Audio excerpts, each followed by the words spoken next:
Chapter 14, Mr. Willy Wonka. Mr. Wonka was standing all alone just inside the open gates of the factory, and what an extraordinary little man he was.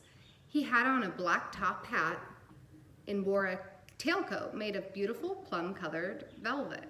His trousers were bottle green, his gloves were pearly gray, and in one hand he carried a fine gold-topped walking cane. Covering his chin, there was a small, neat, pointed black beard, a goatee. In his eyes were most marvelously bright. They seemed to be sparkling and twinkling for you all the time. His whole face, in fact, was alight with fun and laughter.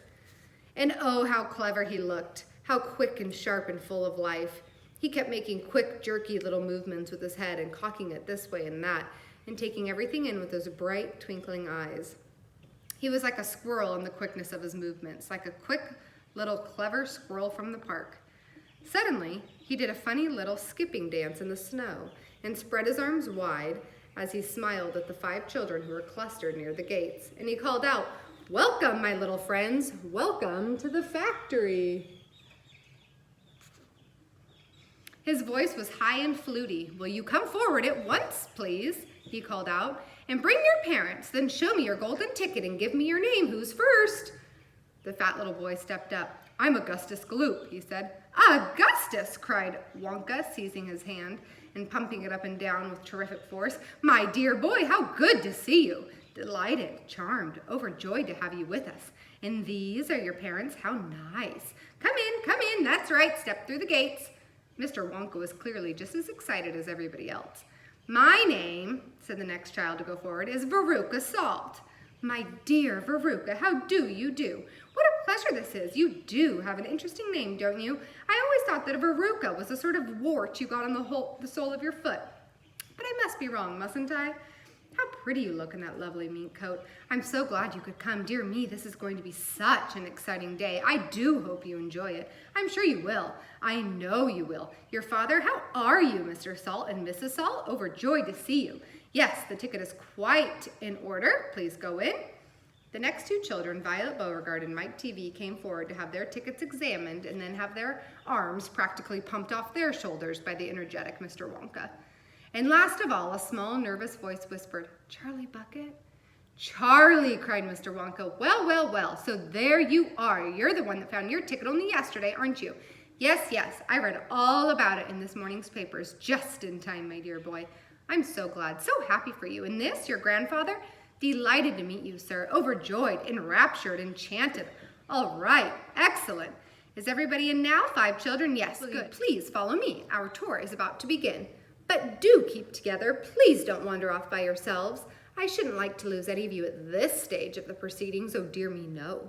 Charlie glanced back over his shoulder and saw the great iron entrance gates slowly closing behind him.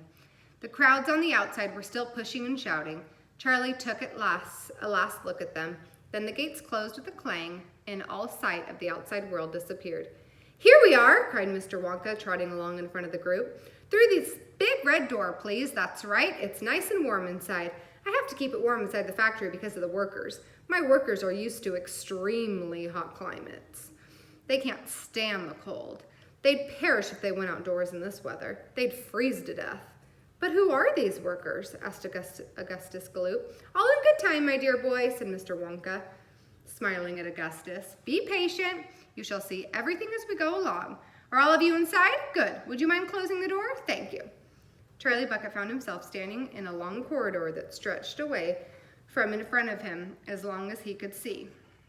The corridor was so wide that a car could easily have been driven along it. The walls were pale pink. The lighting was soft and pleasant. "How lovely and warm," whispered Charlie.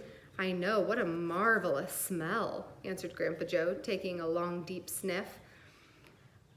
All the most wonderful smells in the world seemed to be mixed up in the air around them. The smell of roasting coffee and burnt sugar and melting chocolate and mint and violets and crushed hazelnuts and apple blossom and caramel and lemon peel. And far away in the distance, from the heart of the great factory, came a muffled roar of energy, as though some monstrous, gigantic machine was spinning its wheels at breakneck speed. "Now this, my dear children," said Mr. Wonka, raising his voice above the noise, "this is the main corridor. Will you please hang your coats and hats on those pegs over there and then follow me? That's the way. Good. Everyone ready? Come on then. Here we go. He trotted off rapidly down the corridor with the tails of his plum-colored velvet coat flopping behind him, and the visitors all hurried after him. It was quite a large party of people when you came to think of it. There were 9 grown-ups and 5 children, 14 in all. So you can imagine that there was a good deal of pushing and shoving as they hustled and bustled down the passage, trying to keep up with the swift little figure in front of them. Come on, cried Mr. Wonka. Get a move on, please. We'll never get around today if you dawdle like this. Soon he turned right off the main corridor into another slightly narrower passage. Then he turned left, then left again, then right, then left, then right, then right, then left. The place was like a gigantic rabbit warren, with passages leading this way and that in every direction. Don't you let go of my hand, whispered Grandpa Joe. Notice how all these passages are sloping downward, called out Mr. Wonka. Now we're going underground. All the most important rooms in my factory are kept deep down below the surface. Why is that? Somebody asked. There wouldn't be nearly enough space for them all on top, answered Mr. Wonka. These rooms you're going to see are enormous. They are larger than football fields. No building in the world could be big enough to house them. But down here, underneath the ground, I've got all the space I want. There's no limit as long as I hollow it out. Mr. Wonka turned right, he turned left, he turned right again. The passages were sloping steeper and steeper downhill now. Then suddenly Mr. Wonka stopped. In front of him there was a shiny metal door. The party crowded around. On the door, in large letters, it said, Chocolate Room.